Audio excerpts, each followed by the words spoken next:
name is Megan Hill. I am one of the executives for the Office of Deaconess and Home Missioner, and I am also a deaconess.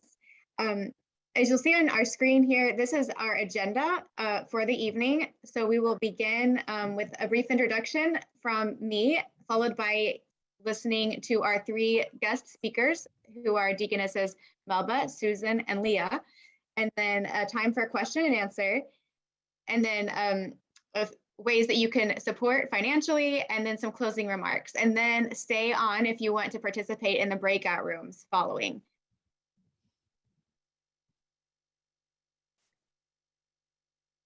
So Voices from the Field are virtual events that highlight United Women in Faith's international and national initiatives supported by mission giving, programs that significantly improves the lives of women, children, and youth around the world.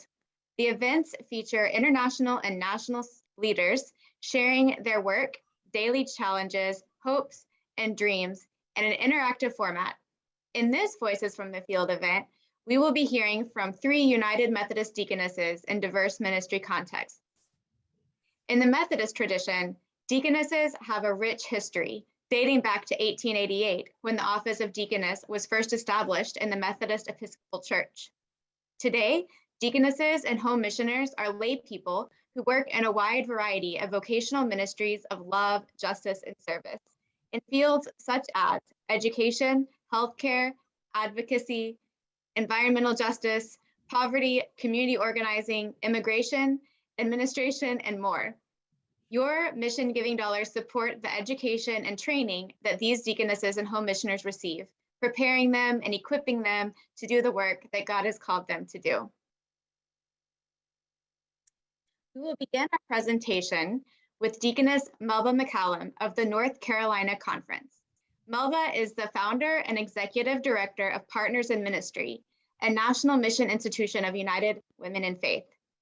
She has been instrumental in leading Partners in Ministry and becoming the first and only national mission institution in the North Carolina Conference of the United Methodist Church. The ministry is dedicated to dismantling the school-to-prison pipeline, improving the lives of women, youth, and children, and providing enrichment and support to those living in blighted neighborhoods and communities. She has served on the NADM, which is the National Association of Deaconess, Home Missioner, and Home Missionary leadership team for 8 years, and served as the chairperson for 4 of those years. She is a community developer under the General Board of Global Ministries, served on the Southeastern Jurisdiction leadership team, serves on the North Carolina United Women in Faith leadership team, and has been elected to serve for the next 4 years as one of the National United Women in Faith Board of Directors. So I will now turn it over to Melba. Thank you, Megan. This ministry is a national mission institution, and we are here to feed a feeding ground for ministry for our programs in the community, where pastors and lay members move outside the walls of the church and address the issues of poverty in communities with the poor. Our vision is to help to break the cycle of generational poverty in struggling communities as we instill hope and empower change one family at a time. We have 4 signature programs, which is our systems program, strengthening youth through science, technology, engineering, and math. Our YES program, Youth Empowered to Succeed, and our ROAR program, Rehab Outreach and Recovery Housing Ministry, and our resource and referral services that we offer in the county. We prepare our youth for the 21st century workforce. Systems work closely with the elementary and middle schools to close the academic achievement gap for our students in the county. We start with that 3rd grade, starting early on at 3rd grade and working through the 8th grade in our systems program. We strengthen youth through science as they explore and understand that science is all around us. We also have different projects, seed germination projects, the water system of plants, and just them putting their hands even in the dirt to just feel and understand what it is that we're talking about when we talk about science. Also projects around bee and honey and getting that exposure as well. Many other projects that works with them in the science field. We also strengthen youth through technology, working with programming as well as coding. We strengthen youth through engineering as they continue to design and build robots. We work with the youth with strengthening them in math. They have to have math in order to be able to navigate into the STEM field.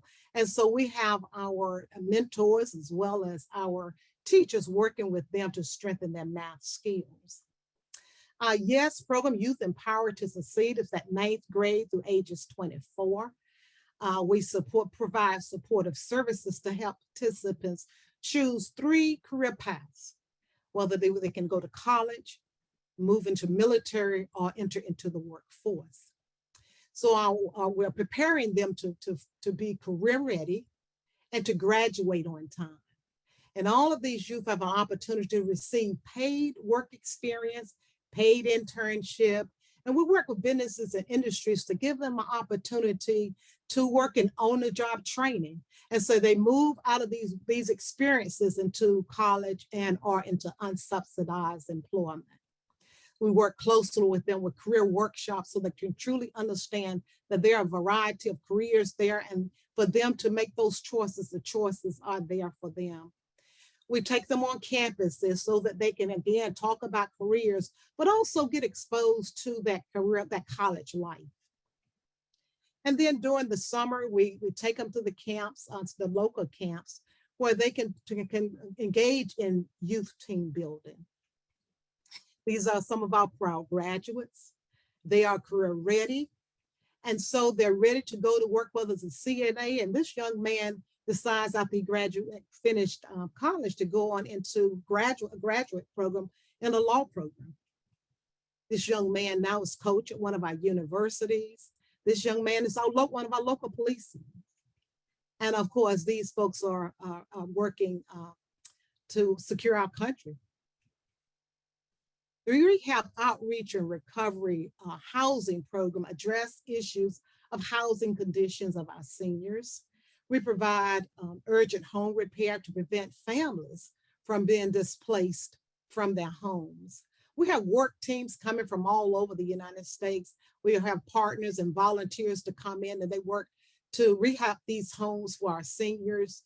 We provide the supplies and materials, but they give the labor. And so that families are able to stay safely in their homes. Our Resource and Referral Center interconnects and integrates all of our programs and services. We have a distribution center, our weekly food pantry, their emergency food assistance there. We have the low-income energy assistance program with community garden and recording studio, makerspace lab, computer labs, and STEM labs. Again, addressing the career pathways for our youth, and of course, our thrift store. These young folks are one of our students who come to us and they help with our food pantry and the food distribution, just getting ready for that food pantry day for our families to come in to receive their food. And of course, we have the volunteers and the youth out to help in putting those boxes in the cars of our families. We start our youth very early on in the community garden, wanting to make sure they understand that food just does not come from the grocery store. It starts from that garden to the table. And so they get an opportunity to work with their hands and to plant and harvest, as well as to maintain the garden and to get to see their end results of that. We also have the Mission Outreach Program, which works with our seniors. The seniors enjoy their personal hygiene giveaways. And of course, we have the personal protection equipment during the pandemic so that they can be safe in their homes. Also, we were able to make masks for them. And now that we're sort of subsiding with this pandemic, the seniors are coming back again for our senior games. We also partner with the United Health for senior care. And we have now become a COVID vaccine and testing site for our community, as well as over the counter medicine giveaway. we have a resource and referral gift store where families will come out and enjoy shopping. Our campus here, 11 acres of land. We have 2 buildings on that property. We've just expanded and have outgrown this space. And so now our vision is to build a community education center on our location. This center will house our workforce training, career center, our computer STEMs lab, community gymatorium there as well, a senior citizens lab, and a commercial kitchen and cafeteria. Our fundraising campaign is well underway with 75% of funds received. Our goal is to build a $3.5 million debt-free, 20,000 square feet center there. We propose a construction date this summer, 2022, anticipating an 18-month project. We'd like to invite you all to come and visit our center and ask that you continue to pray with us as we continue to do the work that God has called us to do. Thank you, Melba. That was amazing. I love seeing all those pictures of your ministry. So our next speaker will be Susan Silhan, and she is located in the Upper New York Conference. Susan is a registered nurse who has practiced for over 40 years in the areas of critical care, home care, and pediatrics. She began as a yoga student over 14 years ago and began to experience the healing power of yoga and became a certified yoga instructor. Susan is also a Gestalt pastoral care minister, serving her community to provide pathways of healing and wholeness for individuals and groups. She was consecrated as a deaconess at Assembly in 2018. Good evening, everybody, and thank you, Megan. My journey has been an interesting one through healing people in traditional and non-traditional ways. And being called into the ministry of Deaconess Home Missioner has given me a broader outlook too, to expand this ministry to individuals. Each step along the way has been a preparation for this call to be engaged with people where they are. And while in training, my call was inspired and defined to add a statement from our Book of Resolutions, something I had never really picked up until our classes there. And so the Book of Resolutions, paragraph 3202, actually calls for each congregation to organize a healing and wholeness ministry in their churches. It was really a touchstone for me, as I had been fueled by my passion for addressing the whole person. You know, as a nurse, we look at the body and just the body, but to provide for the whole person for optimal wellness. And having observed some brokenness in people, not only in our churches, but in our communities and in the world, I entered into the ministry of love, justice, and service through addressing our Deaconess Home Missioner mandates for ministry. These mandates, and you can go ahead to the next slide, Verena. These mandates each addressed my particular ministry as the root of individual suffering grows as a causality of our social relationships and brokenness. It starts at the root of who we are as individuals. And the Healing and Wholeness Ministry is a small team of people who address each of these mandates, beginning with our own healing and meeting each person's individual needs for healing in the following ways. And so our first mandate of alleviating suffering is rooted in the healing ministry of Jesus. And through the power of the Holy Spirit, this ministry of healing approaches people where they are. It utilizes prayer, yoga, Gestalt work, and study. And the study provides not only relief from all of these combine to provide relief of pain of any kind and opens awareness of and compassion for the pain of others. In eradicating causes of injustice and all that robs life of dignity and worth, the Healing and Wholeness Ministry is active in the community to provide a presence of care and support for issues of injustice and reaching out to those who carry the pain of racism, classism, and discrimination, of gender identity, and also of ageism.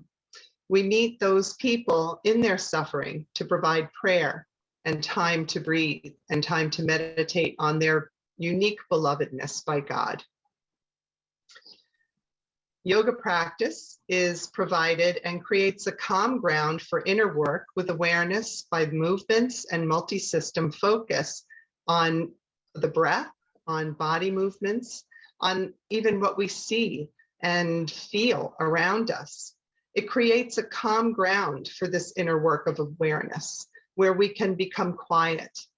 It also provides physical healing, balances the nervous system, improves holistic wellness, and creates a space for connection to God. The word yoga, meaning yoke or union with God, creates a time of stillness in meditation and listening. There we find not only our healing, but also direction and God's comforting love. In facilitating the development of the full human potential, I was called into Gestalt Pastoral Care Ministry and really learned about this wonderful integration of how the Holy Spirit speaks to us in our bodies, where we can become aware of what is happening in the now. How are the things that we have taken on through our lives, how are they interrupting our full and abundant life that Jesus wants for us? We are a product of our families, our culture, our friendships, and our own perceptions of the world around us. This can create in us an emotional and spiritual blockage that may create disruptions in our work and in our relationships with God and with others. Gestalt Pastoral Care provides inner work guided by the Holy Spirit and led by trained GPC ministers in individual and retreat sessions. It provides a space to discover your true self, who God sees you. Sessions are provided, as I said, individually or in retreats. They aid in releasing old traumas and wounds, false perceptions, and they facilitate forgiveness that's ultimately necessary for our healing. Our inner growth and healing is a lifelong process as we are nudged by God to move beyond our discomfort and into wholeness. In sharing and building the global community through Church Universal, the team moves into the community to become aware of what's happening locally. So as we are individually more aware and moving in healing, we become more aware of the world around us and where we are called to be those disciples who are called for the transformation of the world. Involvement in and encouraging involvement in the mission and ministry of United Women of Faith, we encourage that through education, through workshops, and education on global issues as well. Awareness to those outside of the church, the Christian Healing Ministry is an open and affirming and accepting agency by forging relationships with secular community helping agencies as well. We meet with them and see what they're doing, and we partner with them in their work, providing what we can do from our ministry through prayer. So I went through this pretty quickly, and there's a lot. I hope you'll join me after for some Q&A, but I'd like to wrap up with a little experience of something that we do in Gestalt Pastoral Care called Faith Imagination. And so if you're willing to, get comfortable in your chair, feel your seat, feel your feet on the floor, and if you would, close your eyes, become connected to your breath, and just become aware of sounds and scents around you. And I want you to imagine the story when Jesus is in the temple courts. He's visiting a synagogue and sees a man with a withered hand. There are crowds around, and he's observing that this man was holding his arm. It was very tense and there was a lot going on. What do you see and what do you hear as Jesus walks toward this man, taking a risk on a Sabbath day? It is unthinkable that Jesus would do anything else. He called the man to him, "Come forward." Mark does not tell us how this man felt, but he was there and reached out. And Jesus healed his hand. What is it that you might reach out to Jesus? Where in your wholeness, yourself, your body, your mind, or your spirit, do you seek healing? And so just taking a few breaths here, knowing that you can invite Jesus anytime into your presence with you for your healing and for your wholeness. Amen. Thank you. Thank you, Susan. And I love how, so deaconesses and home missioners follow the 4 mandates that she incorporated into her presentation, and I really appreciate that. So our next presentation will be from Deaconess Leo Wandera. So Leah is from the Kenya-Ethiopia Conference. She is a leader and gender justice advocate in both her home country of Kenya and the United States, where she is currently studying at Drew Theological Seminary. She served as a Global Mission Fellow of the United Methodist Church in Zimbabwe from 2016 to 2018.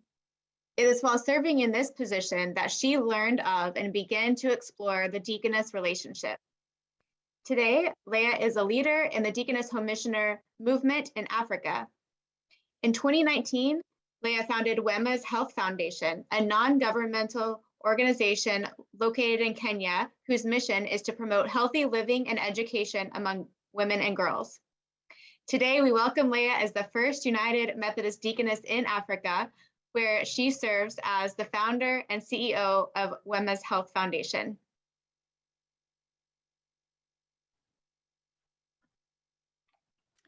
Thank you, Megan.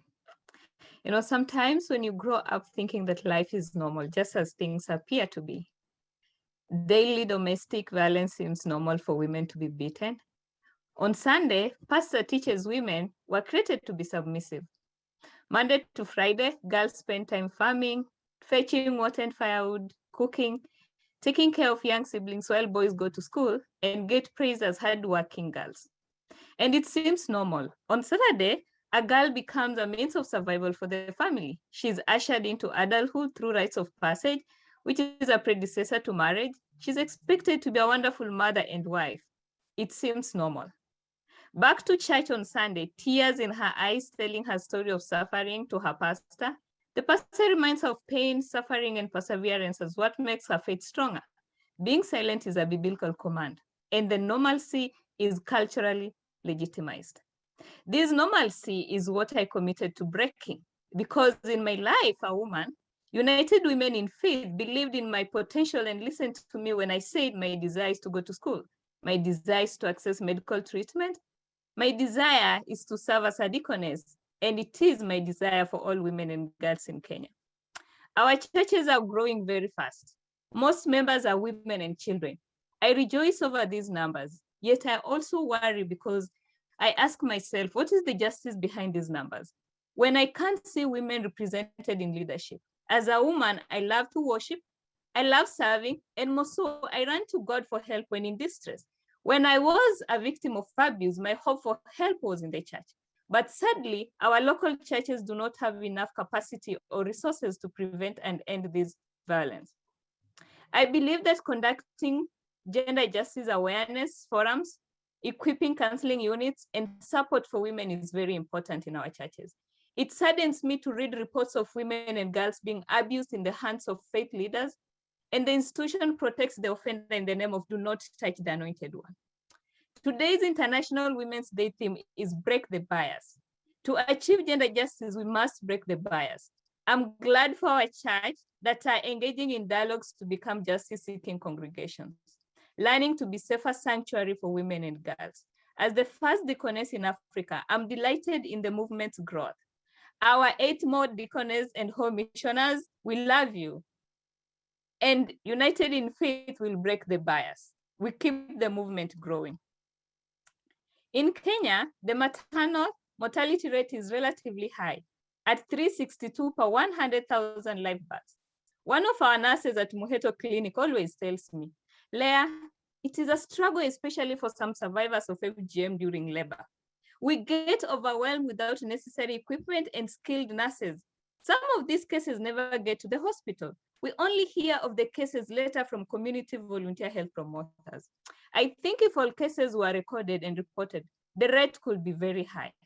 Kenya still faces maternal health challenges, but the progress made shows that through coordinated efforts and additional investment, it's possible to find solutions. But finding those solutions will only be evident through the improvement of local health facilities available in our communities, such as our Muheto Clinic. Thank you to the Reconciling Ministry Group of Central United Methodist Church for equipping our laboratory in 2020 when the clinic really needed support to help diagnose and treat patients during COVID-19 crisis. Improving the well-being of mothers and children is not only an important public health goal, but it aligns directly with the broader focus of the UN Sustainable Development Goal, which is ensuring healthy lives and promote well-being for all at all ages.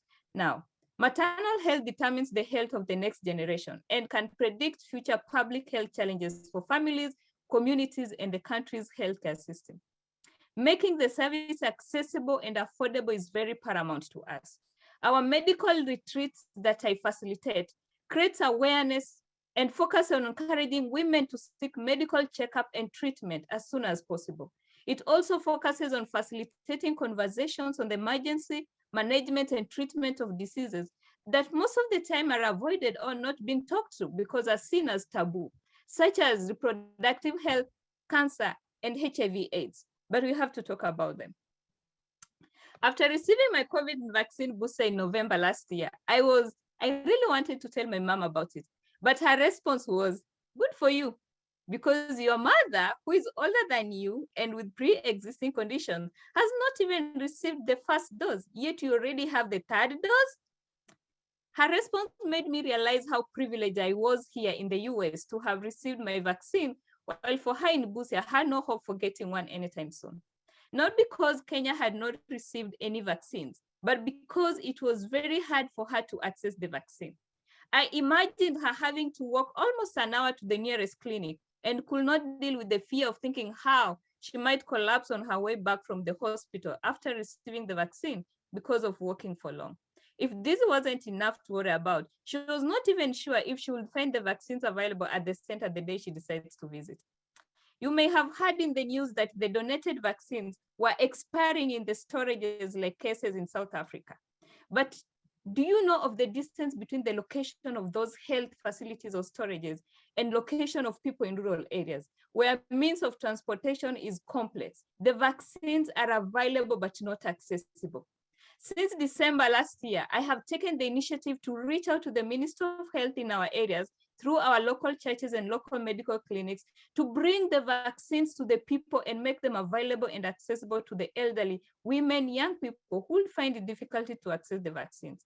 We have facilitated 3 series of vaccination of Johnson & Johnson, and more than 400 people got vaccinated. So with the availability of support, I look forward to creating awareness and helping everyone within our communities to get vaccinated. Now, although Kenya outlawed female genital mutilation in 2011, it is sad that Kenya is a home to 4 million girls and women who have experienced female genital mutilation. Overall, 21% of girls and women aged 15 to 49 years have undergone the cut, varying from 98% in some regions to 1% in some. Kuria community in Migori is reported to have one of the highest rates of FGM prevalence, affecting at least 90% of girls and women. Girls and women from rural areas living in poor households with less education are more likely to undergo the cut. With her permission, Robbie says, at 35 as a survivor, I know too well the attraction of gifts for girls whose family can hardly make ends meet. When I was 11, I looked forward to being cut to get the gifts that other girls were getting. We were poor, and my mother was struggling to provide for us. I thought the gifts and early marriage would alleviate our family suffering. Instead, it worsened my life. Today, initiated girls are also gifted with mattresses. It makes them feel honored since many are used to sleeping on bare floors. And Helen, one of our women, she says, I'm a Luo. Luos do not cut girls. When I got married in Korea in 1978, I had to undergo the cut to be respected as a woman. My two elder daughters are cut, but when I realized the health risk connected to this cut, I defended my youngest daughter against it. The pain is still fresh in my mind. I can't bear to see any girl go through that pain. Witnessing the public parades of girls who have undergone the female genital mutilation sets back the advocacy efforts to eradicate the practice. Last December, when I went home, with a broken heart, I watched 4 girls who had undergone the practice paraded in the community, along in the busy roads, adults singing and dancing. These are designed to encourage other girls to undergo female genital mutilation. I thank God that during last December girls' retreat, 3 girls were secured just a night to their cut because both parents and girls were present. I have seen girls being forced to go back to school in pain, a sign that they were just cut. A girl going to class bleeding, yet she can't even afford sanitary towel. When other girls see this, they think FGM is okay, or worse, they get to drop out of school. It's hard to eradicate female genital mutilation if we don't address the root cause of its prevalence and empower women. COVID-19 pandemic has exposed just how much work remains to be done to wipe out female genital mutilation. Being in school is one of the main reasons girls don't get cut. The girls are safe in school. With the school closed, there's no alternative. They're left to the mercy of their parents and communities. And when the community see there is no hope for them, they put girls through the cut. It's a rite of passage, and it's a predecessor to child marriage. Today, I'm so distressed because they have closed school, and they'll be home since last week to 25th of April. What is really going to happen to them? We can do something. So WEMA scholarship supports girls, more than 200 girls now back to school for them to gain education. We need to set up safe centers, and our churches need to be forefront in advocating. We are in Lent season. Female genital mutilation is not a religious practice. It has to end, and our girls and women need to be protected. Thank you.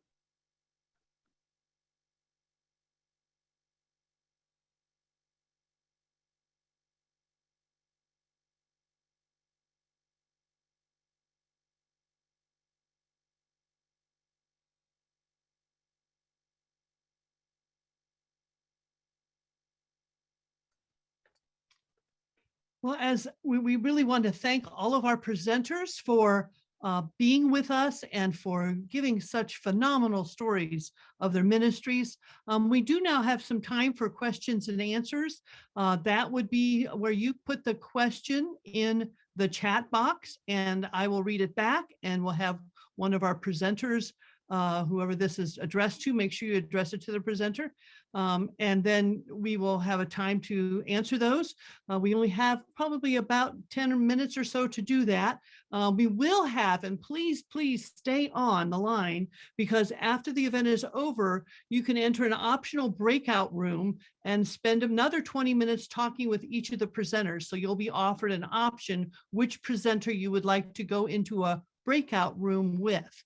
So if you don't get your question and answer here, please stay around and choose that presenter and you can go into that breakout room.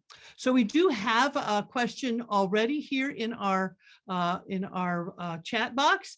Someone wanted to know the sort of a general question, maybe one of you can start.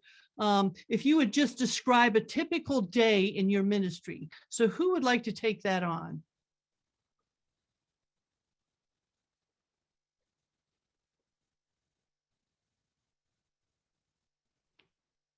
Any of you?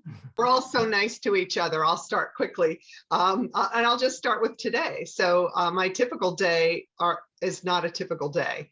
Because I work in different areas of healing ministry, my day may look like a few yoga classes, a few Gestalt pastoral care sessions, maybe visiting someone in their home for a time of prayer.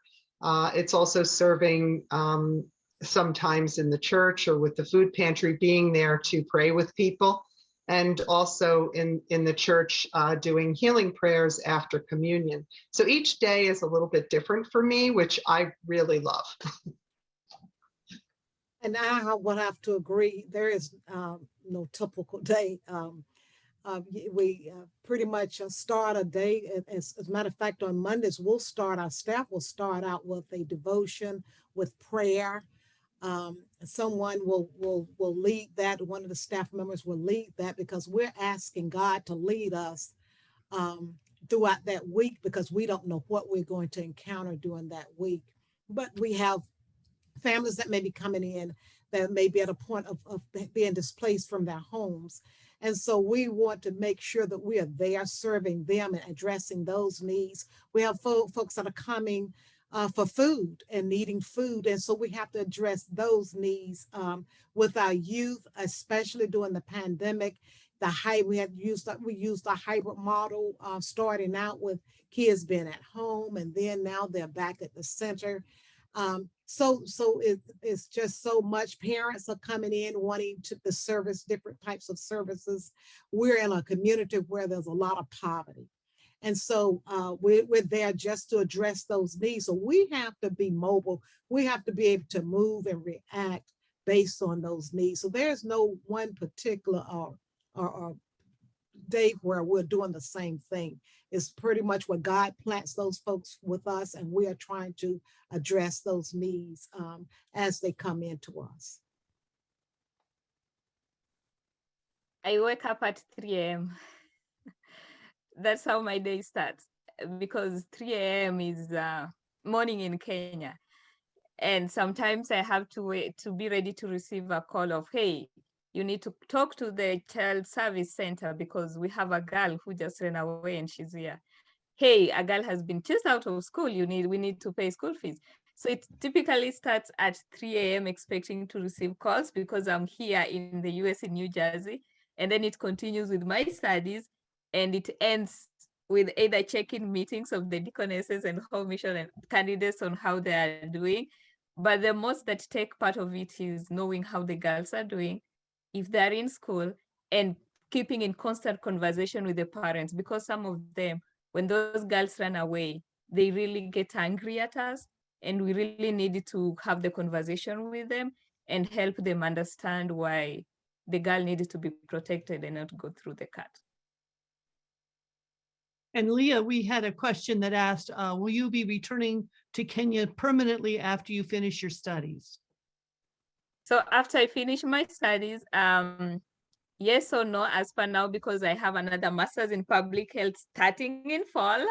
But of course, I'll be home always because my ministry and work is in Kenya always.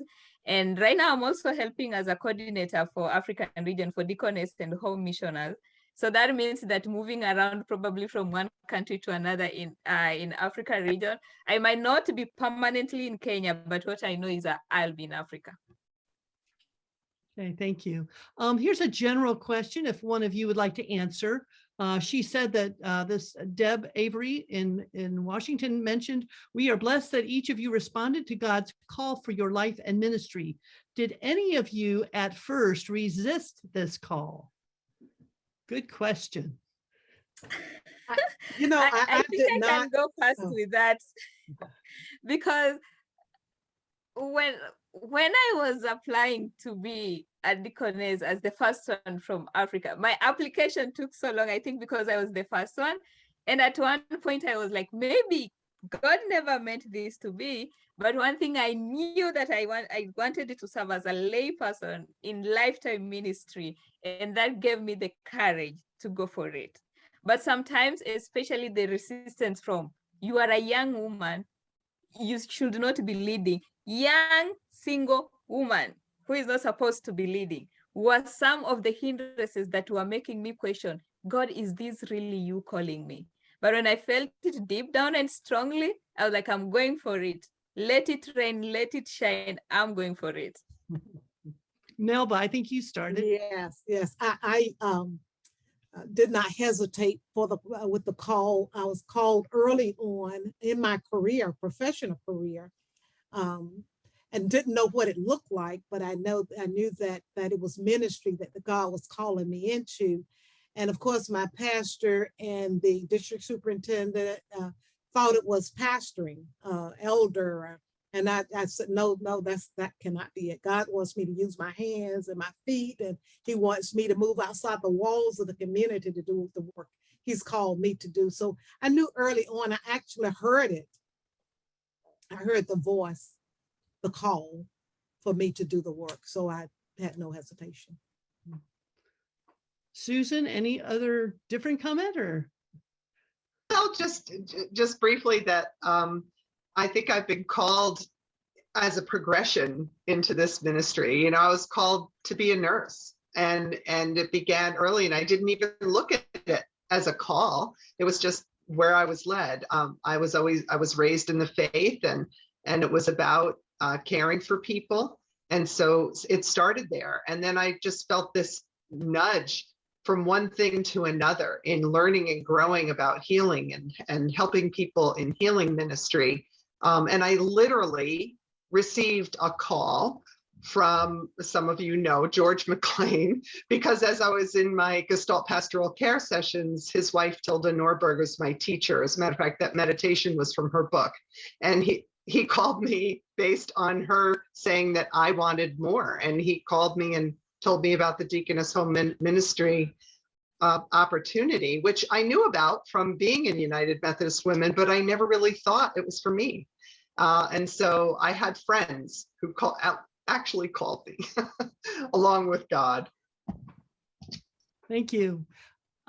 Megan, I don't know if you can jump on here or say, but there is a question that asks about that they know that deaconesses and home missioners have a wide variety of professional backgrounds and training. Is there a core curriculum that all of the deaconess and home missioners receive? And if so, how is it provided? Thank you. Yes. So deaconesses and home missioners, before they begin the process to become a deaconess or home missioner, have the training, education, or certification in their ministry context, whatever that setting will be. And then once they are accepted into the candidacy process, they have 5 core studies classes that they take, which are provided through our office. So the classes are Theology of Mission, Old Testament, New Testament, United Methodist History, and United Methodist Polity and Doctrine. Okay, thank you. So it's a somewhat rigorous study. It is condensed some of the courses. I came through old school where I attended seminary classes for several years. So it's all very worthwhile and certainly adds to our base of knowledge and making connections through our networks, which is really important as we're studying that and we meet other deaconesses and home missioners. Here's a question that asks, for all of you who decided to become a deaconess, how did you find where to serve and what you would do to serve? So that process of discernment, where did you find where to serve and how you would serve? Well, I learned early on that if you have a passion for something and